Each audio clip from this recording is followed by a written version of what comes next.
안녕하세요. 한의사 이경입니다. 오늘도 신한택 병원장님 모시고요. 암 환자분들에게 알찬 정보를 드리는 시간 가져볼까 합니다. 자, 인사 나누실까요? 안녕하세요. CS 한방병원 신영태 원장입니다. 반갑습니다.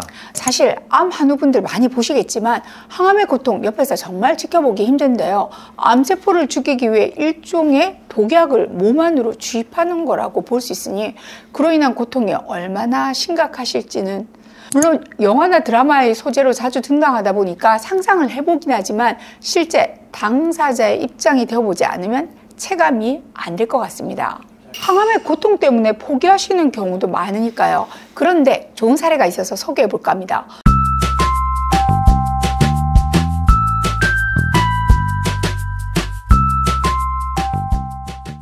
(60대) 중반의 항암 치료 중인 폐암 환자분으로 2주 간격으로 항암 치료를 저희 병원에서 하고 계신데요.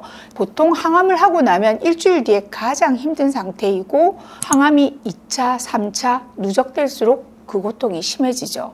이분은요, 지방에 거주하시는 분으로 저희 병원으로 입원해서 계시면서 면역 약침, 천추메가 약침, 보중익기탕 복용, 침치료, 부항치료 등 한방치료를 받으시고 2주마다 대학병원으로 항암을 다녀오시는 분이거든요. 그런데 놀라운 것은요, 첫 항암 때보다 2차 항암을 마치고 컨디션 회복이 더 빨라지신 거죠. 덕분에 다음 항암도 무리 없이 잘 준비하고 계시고요. 이전 영상에서 면역 암 치료가 중요한 이유에 대해서 말씀을 드린 적이 있었죠. 대학병원에서 시행하는 수술이나 항암, 방사선 치료 등 표준 치료 과정에서 발생할 수 있는 여러 가지 부작용이나 힘든 상황들을 잘 관리하기 위해서이고, 또 표준 치료 효과 자체를 높여주는 것도 기대할 수 있기 때문에 중요하다고 강조했었습니다. 오늘은 한방 면역 치료, 그 중에서도 특히 몇몇 한약 처방이 항암 치료의 부작용을 막아주는 것에 대한 임상 연구들에 대해서 소개해 드리려고 합니다. 우리나라 의료 체계상 양 한방의 소통이 도리어 원활치 않는 경향이 있다 보니까 표준 치료를 하시는 단계에서 한방 치료하면 안 된다고 알고 오시는 경우들이 왕왕 있습니다. 항암 치료의 부작용을 한약 처방으로 조절한다. 자, 이 사실이 암 환자분들께는 도리어 생소하실 수도 있을 것 같아요.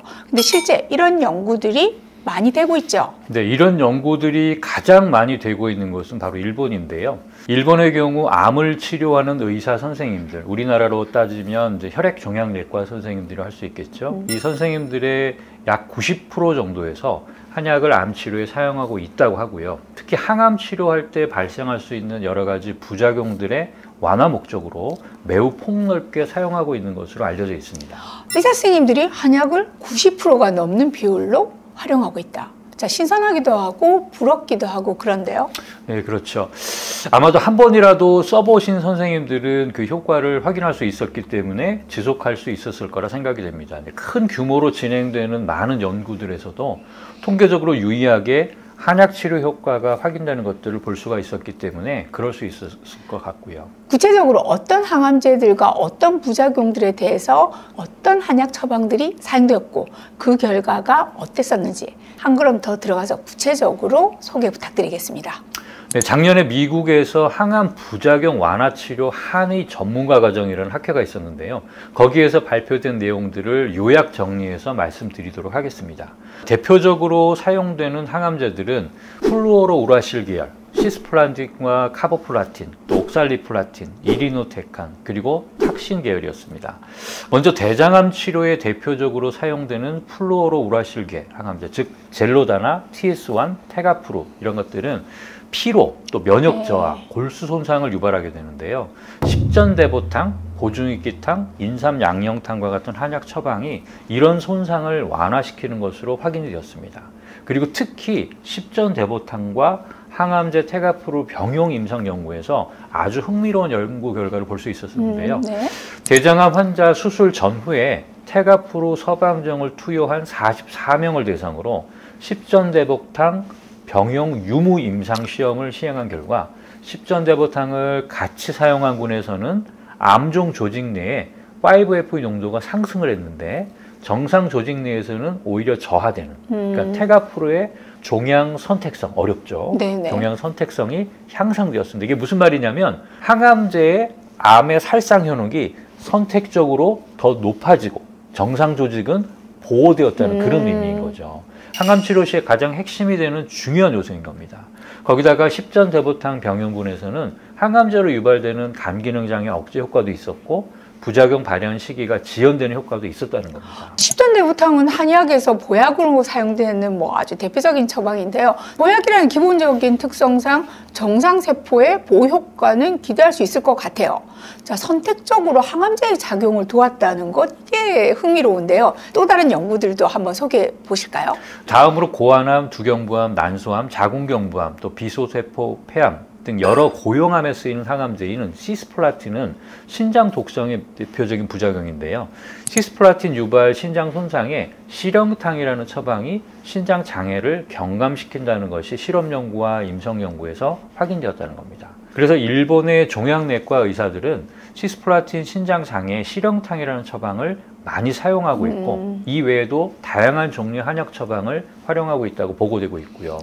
다음으로 소화기암에 많이 사용되는 옥살리플라틴의 부작용에 대해서인데요. 이 항암제를 사용하는 80% 정도의 환자에서 손발 저림 등 말초 신경병증을 경험하게 되고 그중 15% 정도는 그 부작용으로 인해서 일상생활에 크게 불편함을 초래해서 항암 치료를 중단하게 되는 것으로 알려져 있습니다. 그런데 이 말초 신경병증에 아직까지 뾰족한 치료법이 없는 실정이고요. 그런데 일부 한약을 예방적으로, 이게 중요한 부분입니다. 예방적으로 항암 치료 시에 병행을 하면 말초 신경병증의 발생을 줄일 수 있다는 보고가 있는데요.